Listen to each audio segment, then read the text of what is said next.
ወላጆች የማያውቋቸው ልጆች ራሳቸውን እንዲያጠፉ የሚያበረታቱ ድረገጾች። አና ኒኮል ኬልዚ የመጨረሻ ልጇ ዛሬ ከእርሷ ጋር የለም። የልጇን መጨረሻ ደቂቃዎች ታስታውሳለች። ልጄ ለመጨረሻ ህቅታው ሲታገል አይቼዋለሁ። ያለፈው በከፍተኛ ስቃይ ነው ትላለች። አና ቭላድ የተባለው የ17 ዓመት ልጇ ህይወት ያለፈው በአንድ ድረገጽ ምክንያት እንደሆነ ታምናለች። ይህ እስካሁን ያለና ራስን ማጥፋት የሚያበረታታ ቡድንን የያዘ ገጽ ልጇን መርዝ እንዲጠጣ እንደገፋው ትናገራለች።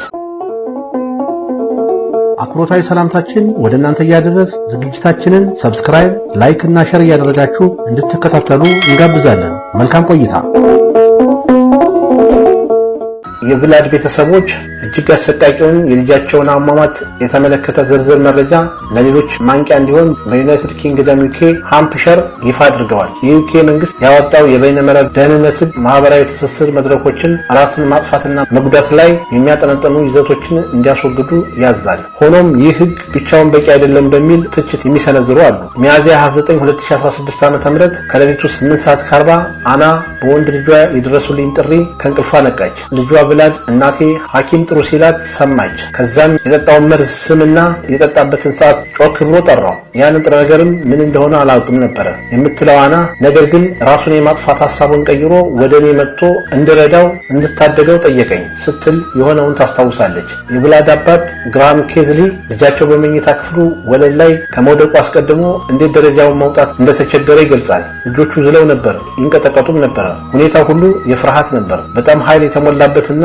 ድንገተኛ ነበር ስትል እናቱ አና ጨምራለች። የልጇ ሰውነት በተደጋጋሚ ሲንቀጠቀጥ ነበር። በህይወት ለመቆየት በጣም ሲታገል ነበር። የነበረበትን ሰቆቃ መገመት ራሱ በጣም ይከብደኛል ብላለች። ከደቂቃዎች በኋላ ከጤና ባለሙያዎች በስልክ በተነገረው መሰረት ግርሃም ልጁን ጉልበቱ ላይ አስቀምጦ የመጀመሪያ እርዳታ ለማድረግ ወሰነ። የልጅን ህይወት ለመታደግ ማድረግ የሚችለውን አደረኩ ሲል ከዓይኖቹ እንባ ይወርድ ነበር። በጣም አሰቃቂ ነበር። በፖሊሶች ልብስ ደረስ ላይ የሚንጠለጠሉ ካሜራዎች ያሳዩት ምስል የድንገተኛው አደጋ ሰራተኞች የቭላድን ህይወት ለመታደግ ወደ ቤቱ ሲገቡ የነበረውን የስሜት ስብራትና ግርግር ቁልጭ አድርገው አሳይተዋል።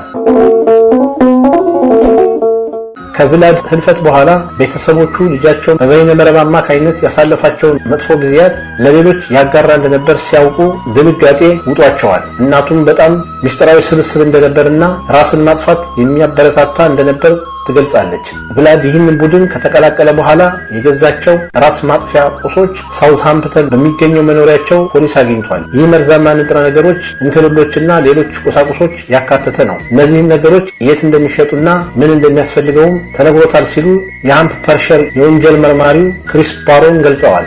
ቀጥለው ቭላድ ያለ ድረገጹ ድጋፍ ህይወቱን የቀጠፉትን እነዚህን ቁሶችና ንጥረ ነገሮች በአንድ ላይ ሊሰበስባቸው አይችልም ነበር ብለዋል። ቭላድ በደስታ የተሞላ የልጅነት ጊዜ አሳልፏል። ሆኖም ከጊዜ በኋላ በአስራዎቹ መጀመሪያ ኦቲዝም፣ ድብርትና ጭንቀት ታይቶበታል። ራሱን ባጠፋበትም ወቅት በአእምሮ ጤና ባለሙያዎች ክትትል ይደረግለት ነበር። በተጨማሪም ከፍተኛ ህመም ያለው የነርቭ ችግርም አጋጥሞታል። ቤተሰቦቹ የአእምሮ ጤናውን የተሻሻለ እንደሆነ ተመልክተዋል። ጓደኞቹን ማፍራትና ጉዞዎች ላይ መሳተፍ ጀምሮም ነበር። ሆኖም መሻሻል ቢያሳይም ህይወቱ ባለፈችበት ጊዜ ሙሉ ለሙሉ አላገገመም ሲሉ እህቶቹ ማሻና ሜላ ተናግረዋል። በስብስብ ውስጥ ያሉ ሰዎች በሙሉ ፈተና ውስጥ ቢወድቁም ወንድሜ በራሱ ህይወቱን የተመለከቱ ነገሮችን መወሰን እንደማይችል አውቅም ነበር ትላለች ማሻ።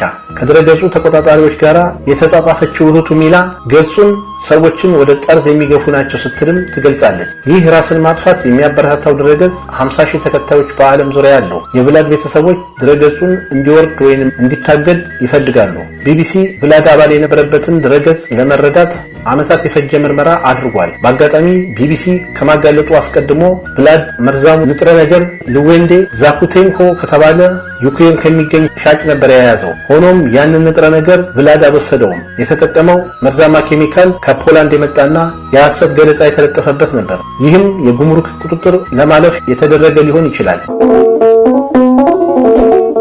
የሞት መንገድ ከልጃቸው ህልፈት በኋላ የቭላድ ቤተሰቦች ቭላድ ድረገጹ ላይ ያሰፈራቸውን ጽሑፎችና የመልእክት ልውውጦች ተመልክተዋል። ነገሮች እንዴት ቀስ በቀስ እየጠነከሩ እንደሄዱ ተረድተዋል። እናቱ አና አስበው ሚስጥራዊ የሆነ የመልእክት ልውውጥ አለህናም ያ ወደ ሞት የሚወስድ መንገድ ነው። ማንኛውም ሰው ሊያልፍበት የሚችል ነው። ሕፃን ልጅ ሊያልፍበት ይችላል። የሚቆጣጠር የለም ስትልም ታስረዳለች። የሚሸጡ አሉ፣ መርዙን እንድትወስድ የሚያበረታቱ አሉ። ይህ እንዴት ነው ህጋዊ የሆነው ስትል ትጠይቃለች። አባቱ ግርሃም ይቀጥላል። እነሱ በህይወት አሉ፣ የኛ ልጅ ግን ሞቷል ሲል ተናግሯል። ፖሊስ ቭላድ ህይወቱን ባጣበት ጊዜ ድረገጽ አማካኝነት የተፈጸሙ ወንጀሎች በተመለከተ ምርመራ እያደረገ ነው። ይህ ድረገጽ በደቡብ አሜሪካ የሚገኝ ሲሆን አሜሪካ ውስጥ የሚገኙ ሰርቨር ይጠቀማል። የተለያዩ ሀገራት የተለያዩ ህጎች ስላላቸው በኢንተርኔት ወንጀሎችን ለመከላከል ለፖሊስ እጅግ ከባድ ነው። ከብሔራዊ ስታቲስቲክስ ድርጅት የተገኘ መረጃ እንደሚያመለክተው በእንግሊዝና በዌልስ ባለፉት 6 ዓመታት ራስን ማጥፋት በ10 በመቶ ጨምሯል። ከ25 ዓመት በታች ያሉ ሰዎች ራሳቸውን የሚያጠፉበት ቁጥር የተለመደ ባይሆንም እጅግ በፍጥነት እየጨመረ ይገኛል። የመንግስት ቃል አቀባይ ራስን ማጥፋት ቤተሰብን እያናጋ እንደሆነ ገልጸዋል። ሆን ብሎ ሰዎችን ራሳቸውን እንዲያጠፉ ወይንም እንዲጎዱ ማድረግ ወንጀል እንደሆነም አክለዋል። የበይነ መረብ ደህንነት ሙሉ በሙሉ ተግባራዊ በሚሆንበት ጊዜ ማህበራዊ መድረኮች ራስን ማጥፋትም ሆነ መጉዳት የሚያበረታቱ መድረኮችን ማስወገድ ይኖርባቸዋል። በተጨማሪም ለህፃናት ራስን ማጥፋት የሚያሳዩ ይዘቶችን ማሳየትም አይፈቀድም። ድርጅቶች ህግ እስኪወጣ መጠበቅ የለባቸውም።